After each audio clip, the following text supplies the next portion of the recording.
everybody! Welcome to CCUA's Garden Side Chats. Today is a kitchen side chat and we are going to make pickled vegetables. I'm going to show you how easy it is to make your own pickled vegetables using pretty much any kind of vegetables that you have around. You can use scraps, you can use things that you would normally go into the compost. You can use maybe some carrots that were a little skinny and a little on their way out. Maybe you got too many onions. So yeah, we're going to show you how to do that today, and it should be fairly easy, and I think you'll be surprised at how tasty they are. Okay, so the first thing you need to do is, I'm going to put instructions below this here in just a little bit, but basically the first thing that you're going to need to do is figure out what vegetables that you want to pickle and find jars. And so some of these jars, like I think this was like an old jam jar. Sometimes I'll use like spaghetti jars. Find your jars and make sure you wash them with hot soapy water, or even throw them in the dishwasher and get them like really clean. Sorry, I'm just going to turn that up for a minute. And then you're going to want to pack those jars with whatever vegetable that you want to use. So if you want to use carrots, just pack it full of your carrots. Same with the red onions.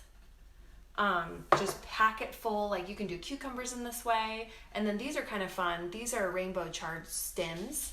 I got some beautiful chard this weekend at the farmer's market, the curbside pickup, and the recipe I used, I actually didn't need these, so I saved these so that we could pickle them. So I'm excited because I've not tried those before, and I think it'd be kind of a fun thing. Okay, so you get your vegetables, you get your clean jars, you pack them, and then the second thing you're going to do is you're going to want to do your basic brine. This is super easy. I had almost everything on hand. So you're going to do 1 cup of vinegar, 1 cup of water, 1 tablespoon of kosher salt, and 1 tablespoon of either sugar or honey. You can do either.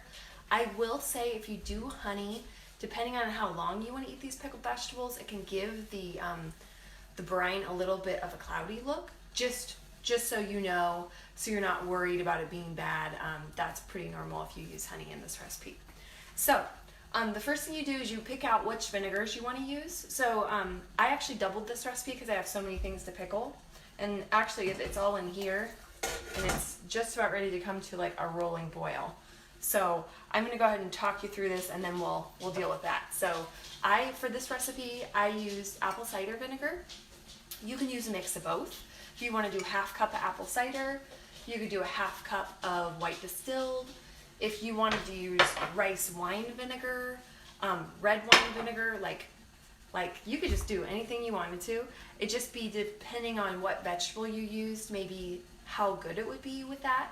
So like with the red onions, I think it'd be really good if you did like white wine vinegar or red wine vinegar, and then regular distilled. You kind of play around with it. I'm doing, for this, I'm doing apple cider vinegar for all of them. And then I'm actually doing sugar because I realize I don't have any honey. So, and I'm going to put the recipe below so you can kind of follow it. And so you bring all those liquids, so the vinegar, the water, the salt, and the sugar or honey, you bring them all to a boil. So mine's boiling really well right now. And then I wanted to talk to you about some additional things you can do. Some optional things you can do to add would be garlic, dill, peppercorns, mustard seed, coriander seed, rosemary, thyme, oregano, any kind of dried herbs. Like, so I had like some dried dill weed that I put in with the carrots, and then I put a couple of cloves of garlic. Peppercorns, just the dried ones, you can put those in there. If you're trying to make like a quick pickle, you could do the same recipe, but with the white distilled vinegar and then like pickling seasonings. And these are kind of cool looking. You can see inside there. So depending on what you want to do, sky's the limit. I know right now we're kind of stuck at home, so you can really just, if you want to do super basic, you totally can. Like with these onions, the only thing I put in there were some peppercorns and a garlic clove, and like we're good to go. So what you do is you bring your liquid to a boil, which this is like a rolling boil. And I did want to mention, if you are like real sensitive to smells, or you have like a child that's sensitive to smells, when you're doing this, it does kind of stink up the house like vinegar. What I have done in the past, especially if like we have people over, is that I would take my vinegar and I would boil the water and the sugar and the salt and all that, And then right now, whenever it's boiling, I would then throw my vinegar on and turn the heat off. You could do that. It still heats up. Now, I'm not sure if it like does the same exact as it normally would, but for me, it just cuts down on that really strong vinegar smell. And I haven't had an issue with the things I'm pickling. They taste the same. So I think it's probably about the same. So, but that's just a tip, especially if you have small children and like this is pretty strong smelling, that it could possibly, you know, make them sneeze and go, what is this smell? So if you want to avoid that, you could just throw the vinegar in at this step.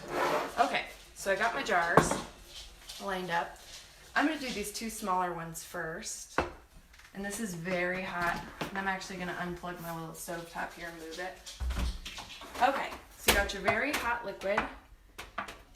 And you're going to slowly pour it in over your carrots or whatever you're using, pickles or whatever. And then I normally put it up to almost the very top. Same with your onions. And you want to pack your vegetables in here really tightly. That way, when you're pouring everything on there, it's just like going to be really, really tight and you're going to get a lot of goodness in there. Okay. Here's the last one. Ooh, I got a whiff of that vinegar. Ooh. Okay. So I have not done the charred stems before, but I am like really excited to report back and tell you what these taste like. Okay.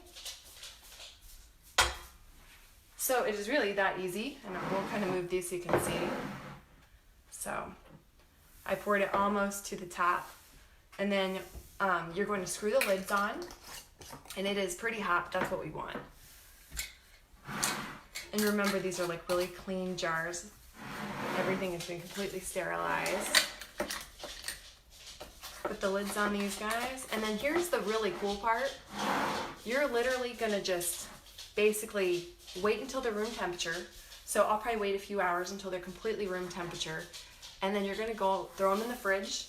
And literally in 24 to 48 hours, depending on the vegetable, like the onions, 24-hour easy, they're gonna be done. I'm thinking on these stems and these carrots, it's gonna be about 48 hours. But after that, they're ready to eat. So like, how cool is that? That we're like all ready to go and ready to eat. So it's that easy. And then basically you just throw these in the fridge, and you can keep them in the fridge to 2 to 3 weeks. I will say, I normally, if it starts looking cloudy or something, then I will throw it out. But otherwise, I've left them in the fridge longer. I wanted to show you some red onions that I made like probably a good month ago. And they're still really good. They're not funky. The water wasn't cloudy or anything.